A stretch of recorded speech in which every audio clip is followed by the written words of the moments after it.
আসসালামু আলাইকুম ওয়া রাহমাতুল্লাহ। আমরার জীবনে সব সময় আমরা নানান সমস্যা পাই, দুঃখ পাই, কষ্ট পাই, নানান প্রবলেমও পড়ি। আমরার লাগি এটা একটা টেস্ট। আল্লাহ সুবহানাহু ওয়া তাআলা coin in Quran 2:152 I quote unquote আমারে স্মরণ করিও আমিও তোমরা স্মরণ করমু। আমার কাছে শুকরিয়া আদায় করিও আর আমারে অস্বীকার করিও না। So as I was saying, life is a test.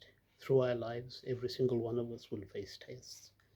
We will be in problems, difficulties, despair, heartbreaks, and so on.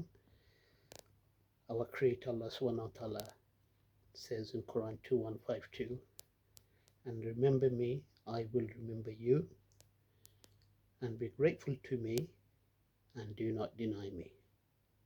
Assalamu alaikum.